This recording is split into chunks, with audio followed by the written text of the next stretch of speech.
Boa noite. Então, muito bom retornar a essa casa, uma casa que também é minha, sem dúvidas, uma casa que, desde a primeira vez que eu vim, eu achei bonita, aconchegante, né?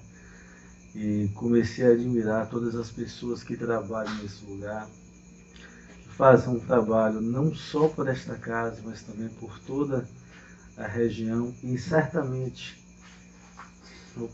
boa noite, certamente bem-vindo, certamente espiritualmente o trabalho ainda é maior. Tem alguém que está a primeira vez aqui, além do... Só ele? O Cauê também. Aqui nesse púlpito, é interessante que, se vocês vendo para cá, né, a luz fica forte aqui e eu não consigo ver muitos de vocês aí, mas compensação vocês estão me vendo bem, né? Então só o nosso amigo ali que está pela primeira vez na casa, né? Vocês sabem qual é o meu tema de hoje? Não? Meu tema de hoje é: qual é a atuação do espírita na sociedade? Eu tinha combinado com o nosso presidente Wilton que eu não ia falar os 50 minutos todos, não, uma horinha. Falar uns 40 minutos, depois a gente vai para a sopa que cura. Pode ser, gente? Pode ser? Muito bem. Eu perguntei, sempre que eu chego na casa espírita, eu pergunto quem está aqui em primeiro lugar pela primeira vez. Hoje nós temos só uma pessoa. Mas quando uma pessoa vai para a casa espírita, o que ela procura? O que a senhora procurou quando foi a primeira vez? O que o rapaz lá atrás, que eu não estou vendo, procurava? O Cauê, o que ele procurou?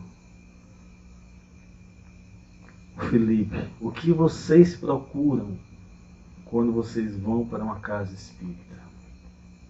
Ora, eu fui para uma casa espírita para ajudar minha mãe. Porque eu nasci numa família espírita, mas obviamente eu não passei todos os anos da minha vida frequentando. Eu frequentei a mocidade espírita um tempo, ali o Grão de Mostarda. Depois tive idas e vindas. Minha mãe teve um problema de saúde sério e eu percebi que a casa espírita era o local ideal para que ela pudesse tratar do problema dela. E eu acertei. Não que somente a casa espírita seja o lugar, ela também precisa de ajuda dos médicos, porque Deus nos deu a medicina para isso. Mas, sem dúvidas, a casa espírita foi um local que acolheu, ajudou e ajuda minha mãe. Minha mãe precisa da medicina que é feita numa casa espírita. E eu me mudei para um local, né, estava nas atribulações da vida, né, época de vestibular, época estudando muito. E eu morando ao lado de uma casa espírita, eu não sabia que eu morava ao lado de uma casa espírita. Mas eis que eu pego um ônibus errado e eu desço em frente ao centro espírita. Coincidência, né? E passei a frequentar, retornei ao movimento. E por causa da minha mãe, eu que nasci em família espírita, passei minha vida lendo coisas espíritas. Passei a frequentar novamente um centro espírita. Virei trabalhador, né? Então o que é que acontece? Nós chegamos numa casa espírita procurando ajuda e nós acabamos nos tornando trabalhadores da casa espírita. Mas qual foi mesmo a primeira pergunta que eu fiz para vocês? Por que vocês vieram numa casa espírita? Vocês estão com boa memória. Eu sou professor e algumas vezes ocorre que na sala de aula, né, os alunos perguntam para mim: professor, qual é a sua religião? Eu fico por acolá, nossa, palestrante espírita negando o que é. Mas são tempos difíceis, né? Tem um certo preconceito às vezes. Confesso a vocês que às vezes eu não quero causar polêmica. Eu costumo responder que eu sou cristão, né? Para não causar antipatia nos irmãos um pouco mais, né, indispostos com a doutrina espírita. Só que eu tenho uma tática boa, né? Quando alguém me pergunta qual é a minha religião, eu pergunto antes, mas qual é a tua mesmo, hein? Eu não respondo, eu respondo com a pergunta. Isso é bom. E aí um aluno perguntou qual é a minha. E eu, professor, qual é a sua? Qual é a sua religião mesmo, hein? Aí ele disse, olha, eu aceitei Jesus há 3 anos, eu sou evangélico. Ok. Isso foi esse ano, no começo do ano. Né? Fui para outra sala, né? Professor, você fala tanto de Jesus, professor, você fala de evangelho, mas é tão estranho. Qual é mesmo a sua? Qual é a sua religião, aluno? Aí eu aceitei Jesus há 3 meses atrás, eu sou evangélico. Aí eu falei, poxa, eu tenho, hoje em dia, praticamente, talvez metade da sala seja protestante evangélico, né? E 2 alunos meus disseram que eles aceitaram Jesus e se tornaram evangélicos. Eu fiquei pensando, por que eu perguntei a um rapaz 4 anos atrás, por que você foi na casa espírita? Olha, eu tive um problema, eu estava doente. E você? Por que você foi na casa espírita? Rapaz, eu estava vendo as coisas na minha casa, procurei ajuda. E você? Por que você foi na casa espírita? Rapaz, eu estava curioso. Você? Por que você foi na casa espírita? Eu estava querendo receber uma mensagem de um parente meu que eu amo. Poxa, sabe qual foi a conclusão que eu cheguei? Ninguém foi na casa espírita porque aceitou Jesus. Eu fiquei me perguntando. Não é uma conclusão, é uma pergunta, né? Pô, ninguém foi para a casa espírita porque aceitou Jesus. E vocês? Por que vocês vieram para uma casa espírita? Para aceitar Jesus? Essa pergunta leva a uma outra questão. O que é aceitar Jesus? Ora, 160 anos atrás, quando as cadeiras estavam se mexendo e voando, e Allan Kardec começou a estudar as cadeiras e as mesas se mexendo, depois que ele descobriu que eram espíritos, e os espíritos falaram para ele, olha, nós estamos aqui em nome de Deus e o nosso guia e modelo é Jesus. E Kardec descobriu que no centro espírita o guia e modelo é Jesus. Imagina, vocês conseguiriam descobrir isso vendo uma cadeira se mexendo? A minha esposa diz para mim, princesa. Às vezes eu me chamo de princesa. Não sei porquê. Princesa. Se eu ver uma cadeira se mexendo, eu vou desencarnar na mesma hora, eu vou morrer. Eu não vou lembrar de Jesus, não. Depois que eu vou ver Jesus, que eu vou morrer. Kardec descobriu Jesus nos fenômenos que estavam acontecendo na Paris. Por que nós, espíritas, temos dificuldade de aceitar Jesus, ou não sabemos, ou não entendemos o que é ser Jesus, e os nossos irmãos evangélicos, eles falam. A primeira coisa que eles falam, eu aceitei Jesus, então me tornei evangélico.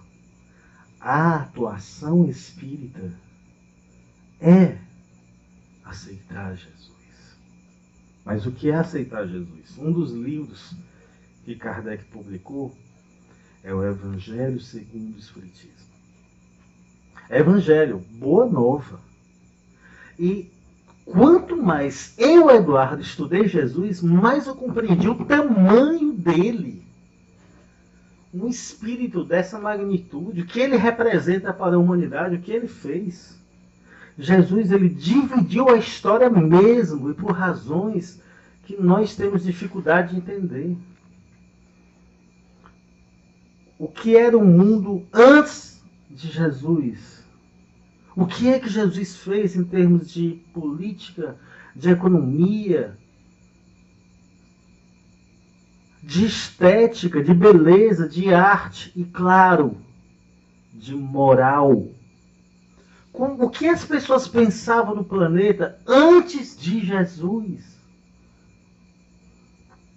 Tem um livro chamado A Cidade Antiga, de um historiador muito famoso, Fustel de Coulanges, um francês muito famoso, para quem é da área conhece. E no último capítulo, ele não é espírita, o último capítulo desse livro, ele dedica a falar sobre como Jesus mudou a história do planeta Terra. Um historiador. Imaginem o seguinte: vamos fazer uma viagem de alguns minutos para a época antes de Jesus. Pode ser? Hoje, pessoal, se eu perguntar para vocês o que é uma pessoa boa, vocês vão pensar. Fechem os olhos e imaginem comigo. O que é uma pessoa boa? Na mente de vocês, imaginem uma pessoa boa. Alguns de vocês podem pensar Allan Kardec, outros Chico Xavier, outros Gandhi, outros Madre Teresa de Calcutá. Alguém aqui está pensando na sogra? Não. A minha sogra é uma pessoa maravilhosa, é sério. Sem ela, nossa. Pessoa boa. Mas por que quando eu falo uma pessoa boa, vocês pensam nesses espíritos iluminados? O que é que eles têm de especial, gente? Eles foram adjetivos, me ajudem. Eles eram o quê? Chico Xavier, Gandhi, caridosos, pacientes, calmos, amorosos, fraternos, humildes. Gandhi, que não era cristão, ele falou: se todo cristão seguisse Jesus, os problemas estariam resolvidos. Gandhi falou: eu não sei como vocês que dizem que tem Jesus como mestre fazem o que vocês fazem. Porque ele entendeu o que é aceitar Jesus. Mas vamos voltar àquilo que eu tinha combinado com vocês. Gente, nesse livro do Cristóvão de Coulanges, ele vai dizer o que é o mundo. Imagina o seguinte, vamos voltar 2.500 anos. 500 anos antes de Cristo, pode ser? Estamos na Grécia Antiga, vocês estão nascendo. Na Grécia Antiga, 500 anos. Quando vocês nascerem, vocês vão ser educados para amar a cidade, obedecer às leis da cidade, e o inimigo é o bárbaro. Não importa o que fazer com o inimigo. Vocês vão amar o que é de vocês. E vocês vão adorar o Deus que é de vocês. Vamos colocar na época de Jesus. 2016 anos atrás. Eu vou fazer de conta que ele nasceu em 2016 anos atrás. Não importa. Amigos, quando Jesus nasceu, uma adúltera, pela lei judaica, era o que, gente? Apedrejada. Alguém lá atrás que eu não estou vendo falou. E era só a mulher, né? O adúltero, o traidor, era apedrejado também. E aí, mulheres, bastante justa essa lei, não é? Quando Jesus nasceu na Babilônia, um ladrão, cortava-se a mão dele. Ainda se falava em olho por olho, dente por dente. Sabe quem era um grande homem na época de Jesus? Não era o humilde, não era o fraterno, não era o caridoso, não era o pacifista, não era o amoroso. O grande homem era aquele que sabia pegar uma espada e manejar. E se necessário fosse, esquartejar o inimigo. O grande homem era o escolhido dos deuses. O grande homem era que amava e adorava o único Deus da cidade. O grande homem era que fazia ofertas corretamente para o seu Deus. O homem bonito era aquele que era o escolhido dos deuses. Esse era o grande homem. Mas então, o maior espírito que já esteve nesse planeta encarnou. Veio à Terra em um esforço gigantesco e amoroso nasceu pobre, humilde e começou a ensinar. E os judeus estavam esperando por ele. Mas quem os judeus esperavam? Os judeus não sabiam direito quem seria o Messias. Tudo indicava que seria um guerreiro, um rei, iria trazer de volta as glórias dos judeus.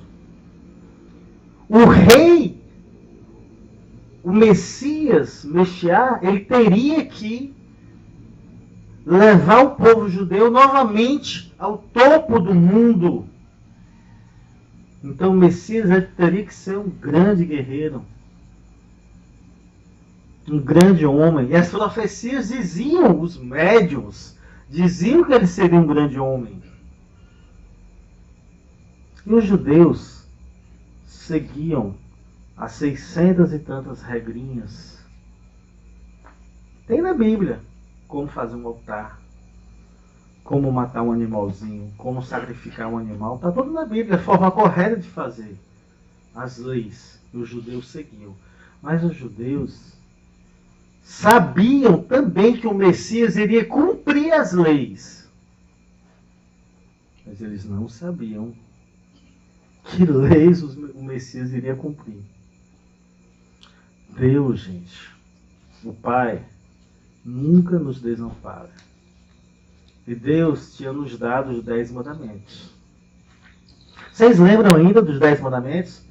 Meu pai me colocou para estudar no colégio católico e todos os santos dias, da graça do Senhor, eu tinha que abrir o Velho Testamento e copiar no meu caderno todo um capítulo da Bíblia. Na época eu achei muito ruim. Hoje em dia eu agradeço a chatice que me fizeram passar. Eu tinha que copiar versículos copista. Não me mandava interpretar, não me mandava fazer uma redação, não me mandava dizer o que eu achei, me mandava simplesmente copiar. Eu copiava. E Jesus apareceu. Na Bíblia, no Velho Testamento, onde é que estão as leis de Deus dadas por Moisés, gente? Eu copiei quando era criança. Os 10 mandamentos. Os 10 mandamentos. Onde estão as leis dadas por Moisés para o povo judeu? Quais são? Os 10 mandamentos. Falem.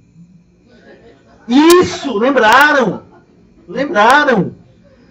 Os 10 mandamentos. Vamos citar só alguns. Não matarás. Honrará pai e mãe. Vamos lá, turma, que eu não consigo ver. Não desejar a mulher do próximo. Lembrou desse, né? Qual mais? Não prestarás falso testemunho. Não usará o nome de Deus em vão. Bora, gente. Só que honrar pai e mãe.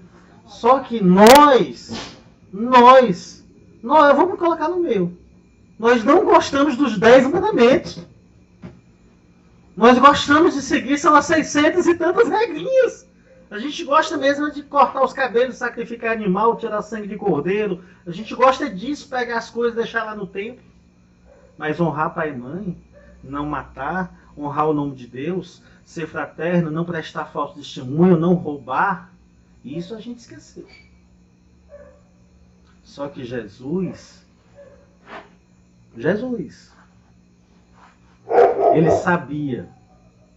E Jesus começou a cumprir a lei, conforme havia nas profecias.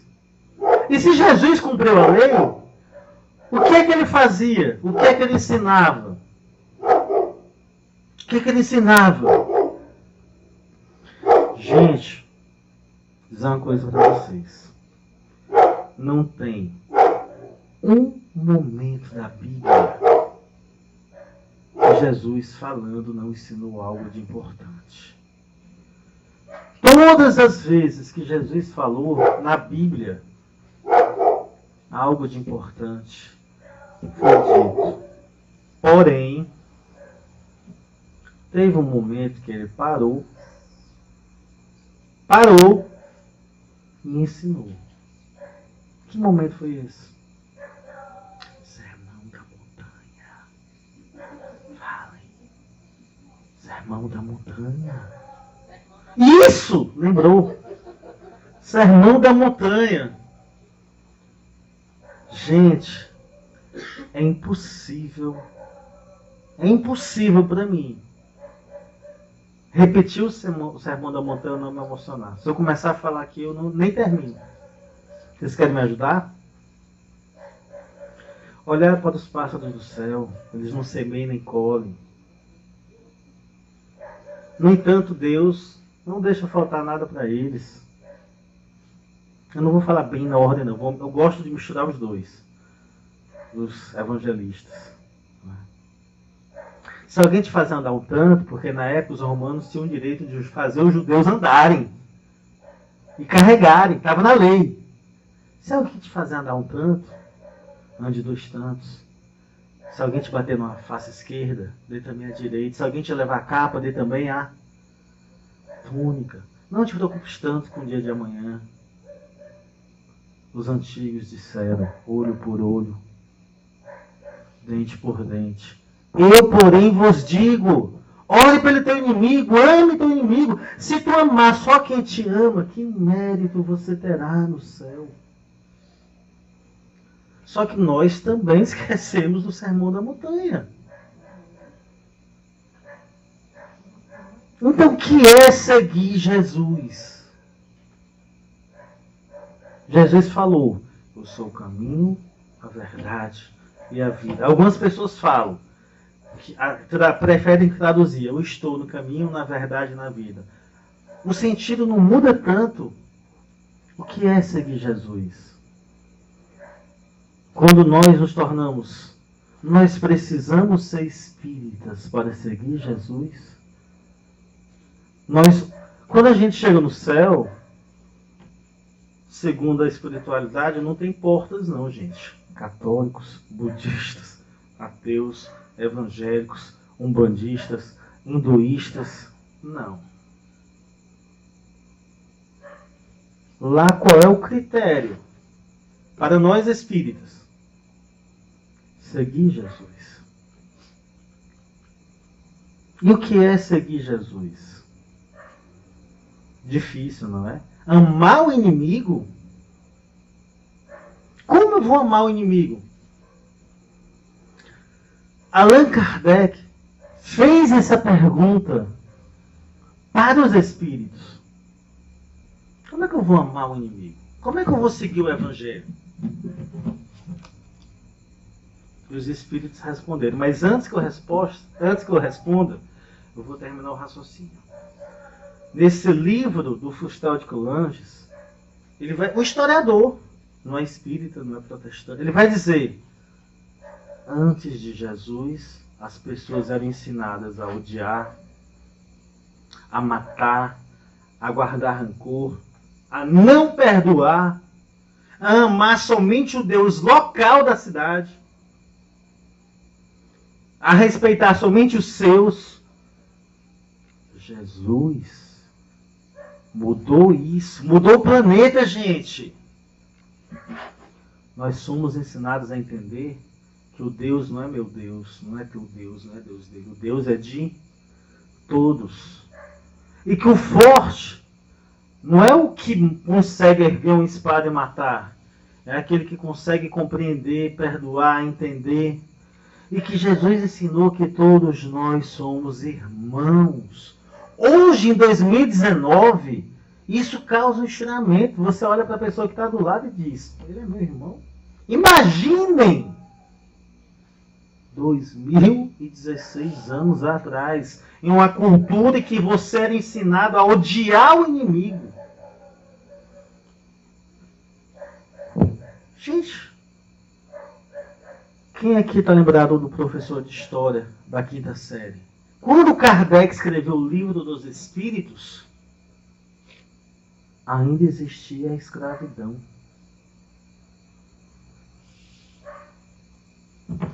Uma pessoa como eu, mais ou menos assim, branquinho, podia ser dono de um negro, uma pessoa, já pessoa não é boa, legal, legalmente. Legal. Eduardo, quantos escravos você tem? Eu tenho 3. Tratou bem eles? Não, são seres humanos, não, são meus escravos. Isso foi há 2.000 anos atrás? Isso foi há 160 anos atrás. A escravidão no nosso país foi até 1988. No Ceará foi 6 anos antes. Nós fomos o primeiro estado a libertar os escravos. Bem aí, tem um neto de escravo vivo. Aqui no Ceará. O que é seguir Jesus? Seguir Jesus é entender também que Jesus foi professor. Mas para nós é difícil entender. Para nós é fácil nós falarmos. Sou cristão. Nós esquecemos que Jesus ensinou. Nós esquecemos o que ele vivenciou. Pessoal, os judeus, já chegando na metade, os judeus começaram a testar Jesus. Esse aí não é um mestre, não. Esse aí não é um mestre. É um falso sábio. Quer ver como ele é um falso sábio? Jesus, vem cá. Jesus, vem cá, Jesus. Não, peraí, a gente vai aí. Jesus estava calmo, riscando ali o chão. Disse que ele estava riscando alguma coisa, talvez um peixe. Trouxeram para ele a adúltera. Jesus, segundo as nossas leis, segundo a nossa Constituição, uma mulher adúltera deve ser apedrejada, lapidada. Você não é um mestre? Você não é um mestre? Fale, o que você acha disso? Se Jesus tivesse dito, mate, eles teriam dito, você é um impostor. Como é que você disse bem ali, amar o inimigo, não matarás? Você não é Messias, você é mais um falso mestre. Você não é Messias nem nada. Se Jesus tivesse dito, não mate, teriam dito, você é um impostor. Como é que você não segue as nossas leis? Você não é judeu? Como é que você pode ser messias e negar a nossa Constituição? O que Jesus falou? Vocês sabem. Vocês também estudaram no colégio que eu estudei, vocês foram obrigados a escrever a Bíblia. Eu sei. O que Jesus respondeu, gente? Aquele que não tiver pecado, que atire a primeira pedra. Nossa Senhora. Poxa vida. Nossa. Se ele tivesse dito sim, estava mal. Tivesse dito não, estava mal. Gente, não ficou um. Depois Jesus se virou. Onde estão os teus acusadores? Ninguém te acusa? Vá. Também não te acuso. Vai e não peques mais. Reflita sobre o que aconteceu. Pensa sobre o que aconteceu. Como Jesus falava. Ano próximo. Perguntaram para ele. A cultura tão ignorante. Quem é o meu próximo? Perguntaram para ele. O que é que ele respondeu? Contou a parábola do bom samaritano. Samaritano era aquele que não era bem visto entre os judeus. Era um povo separado, à parte. Um homem estava andando pela estrada, Jesus contando.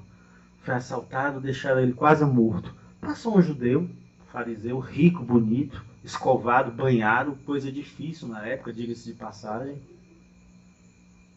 Olhou para aquele irmão, deixou lá. Passou outro, talvez um saduceu também, um pouco menos escovado, talvez. Está quase morto, não é comigo. Um samaritano. Jesus escolheu alguém que sofria preconceito. E essa pessoa que sofria preconceito ajudou o irmão, pagou, cuidou. O que é que Jesus disse? Esse é o próximo. O que é seguir Jesus? Quem é o teu próximo? Qual é o nosso papel enquanto espíritas? Qual é o nosso papel na sociedade enquanto cristãos? Quer dizer que eu vou sair daquela porta ali, eu vou conseguir fazer uma obra do tamanho de Divaldo Franco? Eu vou construir uma instituição que vai atender, sei lá, 2.000 crianças, 20.000 crianças, 100.000 crianças em... Eu, Eduardo, não vou conseguir nessa vida, não. Vou levar alguns milênios para chegar nesse vídeo, nesse nível. Quer dizer que eu vou ter que ser como Chico Xavier? Pô, queria, nossa senhora. Perdoar tudo, sofrer injustiça, ser injustiçado, ser expulso de casa, passar fome, passar frio. As pessoas que ele mais ama traírem ele está sempre daquele jeito, se servindo, trabalhando. Poxa, quem dera. Os exemplos estão aí. Eu também li esse livro, não foi só a Bíblia, não.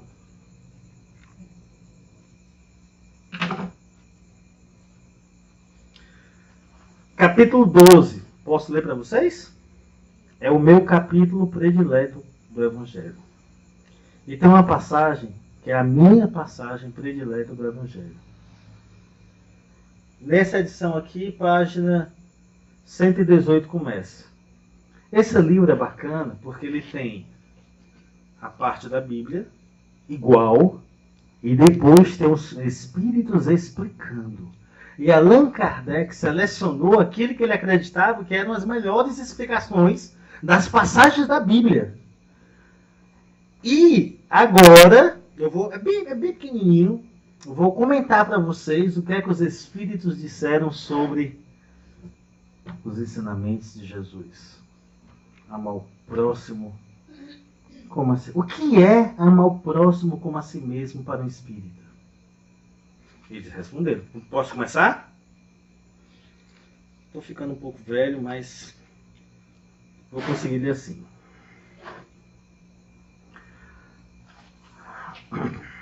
Se o amor ao próximo é o princípio da caridade, amar os inimigos é a sua aplicação sublime. Porque esta virtude é uma das maiores vitórias alcançadas sobre o egoísmo e o orgulho. Entretanto, equivoca-se, se engana geralmente, sobre o sentido da palavra amor nessa circunstância. Olha o que é que os Espíritos disseram. Jesus não quis dizer por essas palavras que se deve ter por inimigo a ternura que se tem para com o irmão ou amigo. A ternura supõe a confiança. Ora, não se pode ter confiança naquele que sabemos nos querer mal. Não se pode ter com ele os transportes de amizade, porque se sabe que é capaz de abusar disso. Entre pessoas que desconfiam uma das outras, não poderá haver os laços de simpatia que existem entre aquelas pessoas que estão em comunhão de pensamentos. Não se pode, enfim, ter o mesmo prazer ao se encontrar com o inimigo do que com um amigo. Esse sentimento resulta mesmo de uma lei física, gente. A da assimilação e da repulsão dos fluidos. O pensamento malévolo dirige uma corrente fluídica cuja impressão é penosa. Você já viu alguém que tem raiva de você e o olhar dela ele faz mal? Está aqui falando. Quem já passou por isso? Daí a diferença de sensações que se experimenta a aproximação de um amigo ou do inimigo. Amar os inimigos não pode, pois, significar que não se deve fazer nenhuma diferença entre eles e os inimigos. Esse preceito parece difícil, mesmo impossível de se praticar, porque se crê falsamente que prescreve, lhes dá o mesmo lugar no coração.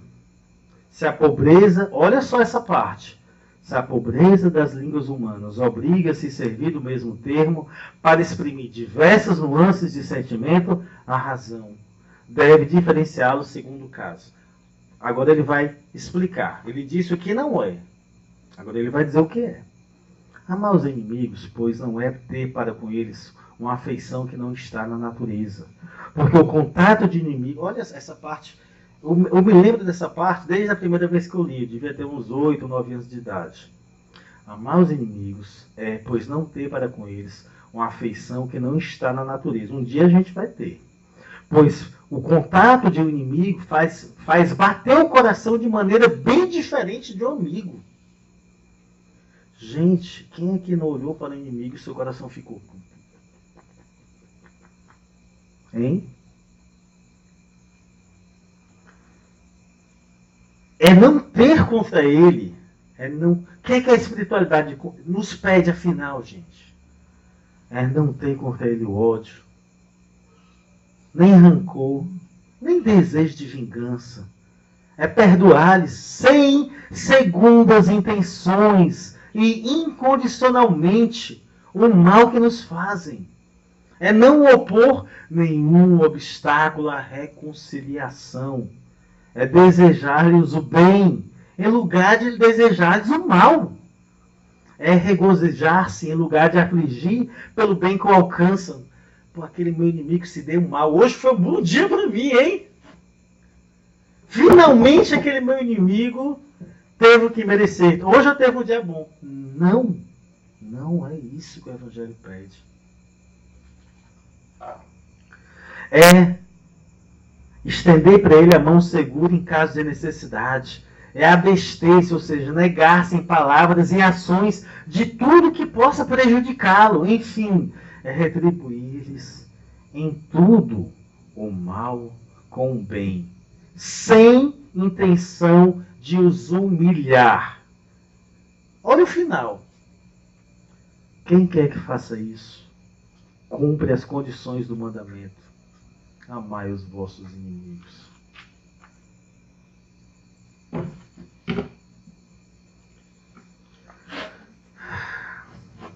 O que é seguir Jesus? O que é ser espírita? Para terminar agora. Não tem nada, nenhum papel na sociedade. Não tem nenhum papel social. Minha esposa acordou ano passado de madrugada. Não foi 3 da manhã. Não posso garantir que não foi. Enfim. Acordou. Princeso. Estou preocupado, estou acabando com o mundo, estou acabando com o mundo. Você está acabando com o mundo agora de madrugada, não estou entendendo nada. Baby, estamos acabando com o mundo, baby. Baby, que história é essa? Tu tá tendo noção, tá tendo pesadelo? Baby, eu tô gastando muito sabonete, muito shampoo, tô poluindo o planeta, tô gastando copo demais. Baby, você tem razão, estamos poluindo o mundo mesmo. Estamos poluindo o mundo. Na outra semana, minha esposa ela é muito boa em fazer coisas, trabalhos manual, como eu, né? Eu sou, assim, trabalhador braçal, né? Mas ela é melhor do que eu. Ela, na outra semana, fez uma composteira. Eu não sabia nem que era possível você fazer uma composteira caseira. Ela fez, construiu, ficou lindo. Tudo quanto é frutas que ela passa o dia comendo, ela coloca lá, se torna um estrumo, um material bonito. Tem um churume, que é um dos melhores líquidos para você colocar nas plantas. Não satisfeita, encomendou da China canudo de aquele material inox, canudo de inox. Não satisfeita, comprou aboliu praticamente o saco de plástico da nossa casa. Na casa não entra. Eu vou na padaria, a mulher já me conhece aqueles sacos recicláveis de colocar o pão. Tá querendo fazer compras a granéis, fica brigando com o rapaz do supermercado que vende carne, porque o rapaz não tem só tem saco de plástico. Vê os documentários comigo, O Mundo em Plástico. Virou uma militante do bem para salvar o planeta. Desde esse dia que ela acordou de madrugada. Sabe o que é que eu senti? Eu fiquei com vergonha porque a ideia não foi minha. Como é que eu sigo Jesus e eu destruo o meu planeta? Eu não entendo. Como é que eu sigo Jesus e eu odeio meu vizinho? Como é que eu sigo Jesus e eu acordo desejando mal para o meu vizinho? Como é que eu sigo Jesus e não consigo me perdoar? Como é que eu sigo Jesus e eu não dou chances? Mantenho uma barreira entre eu e os meus inimigos. Lembre do Evangelho. Eu não tenho que estar lá, mas eu tenho que estar disponível e querer sinceramente o bem. Agora nós espíritas, segundo Allan Kardec, o verdadeiro espírita é aquele que todos os dias luta para se tornar um pouquinho melhor. E não é fácil. Não é fácil. Mas os exemplos estão aí. Um trabalho de Divaldo Franco, um trabalho no Chico Xavier, um Gandhi, aquele seu vizinho que luta, o trabalho que é feito nesta casa. E a ciência está descobrindo que o amor cura, que o sorriso liberta, que o perdão dá saúde. A ciência está descobrindo que amar cura. Vocês acham que eles pintam os hospitais de colorido porque é bonitinho?